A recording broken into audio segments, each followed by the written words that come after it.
Bienvenue dans le 1530. Bienvenue, bonjour. Nouvelle version. Bonjour Teresa. Alors, on parle toujours de l'info, bien entendu. Alors, l'info, parce que ça, c'est à mon avis une donnée très très importante. Est-ce qu'une info, c'est quelque chose qui est vrai? Ah, ça c'est une question extrêmement importante et très puissante. Et de plus, comme nous avons déjà parlé de cette idée de manipulation, effectivement, c'est quelque chose qui nous touche. Est-ce qu'une information peut-elle être vraie? Et donc peut-elle être fausse? Oui, si elle peut être vraie, elle peut être fausse, du coup. Voilà. Ça ne veut rien dire, donc, du coup. Mais oui. Donc une information, c'est rien. Enfin, c'est pas rien, mais c'est vrai ou faux. C'est ça? Enfin, mais justement, non. Puisque la difficulté, c'est que toute information, elle est donnée à partir du point de vue d'une personne. Et c'est vraiment l'histoire de l'éléphant, où une personne va dire, pour moi un éléphant est ceci, pour moi un éléphant est cela, et par rapport à l'endroit où il se trouve, l'information elle est vraie, l'information est aussi complète que la personne peut le dire, et c'est une information qui est honnête et qui est tout à fait sincère. Petite précision pour l'éléphant, c'est en fait, on demande aux personnes de décrire, elles sont aveugles, elles touchent un éléphant, oui. Mais pas les mêmes parties de l'éléphant, qui touchent l'oreille, la queue, les pattes, et décrit donc, je pense qu'un éléphant, c'est long, c'est mou, c'est dur, c'est gros, etc. Exactement. Mais en fait, ils parlent tous de l'éléphant. Exactement. Mais donc, on peut dire aussi que toutes ces personnes donnent des informations tout à fait vraies, mais qui ne permettraient pas séparément de donner l'information à quelqu'un d'autre de ce qui est vraiment un éléphant, dans sa totalité.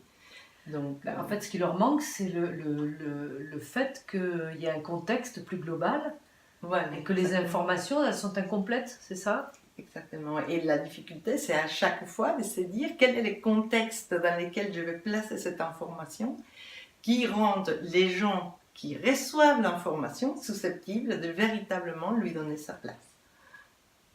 D'accord. Mais en même temps, il faudrait qu'on ait toute l'information, ce qui n'est pas toujours évident non plus. Absolument.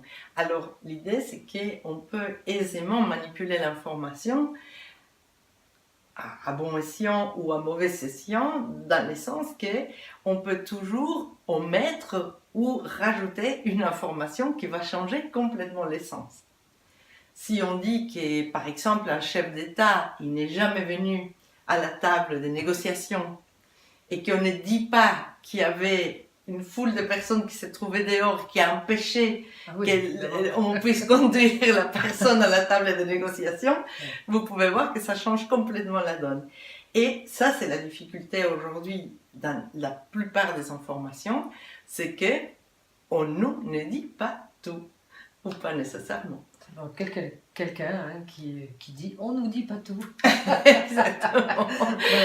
Mais là, on peut être que d'accord. Voilà. Alors, évidemment, il y a des journalistes qui font un travail de fond et que justement, l'idée, c'est comment amener avec les moins d'informations possibles, puisqu'on ne peut pas écouter quelqu'un parler pendant 15 jours d'affilée, avec les moins d'informations possibles, les informations clés qui vont donner un bon sens de ce qui est en train de se passer. Mais là, tu vois, en t'écoutant, je me demande quand même si c'est pas une quête impossible. Dans le sens absolu du terme, c'est une quête impossible. Bon, pour pas finir quand même sur cette note si triste, peut-être voilà, une pensée, une question, quelque chose. Moi, ce que je voulais demander, c'est est-ce que vous avez déjà réfléchi, est-ce que c'est quelque chose qui est important pour vous, de vous dire, tiens, quand j'entends cette information, vers où est-ce qu'on veut m'amener à aller? Qu'est-ce qu'on veut me faire croire? Qu'est-ce qu'on veut me faire ressentir? Suis-je d'accord d'aller là-dedans ou ai-je besoin des informations complémentaires pour y aller? Est-ce que c'est quelque chose qui vous est déjà arrivé récemment dans les informations que nous recevons tous les jours? Et moi, je rajouterais quand même, justement, par rapport à ça, se poser peut-être la question de qui me dit la chose et d'où parle la personne. Parce que peut-être que là aussi, on a beaucoup de choses à découvrir. Exactement. À bientôt. À bientôt. Au revoir.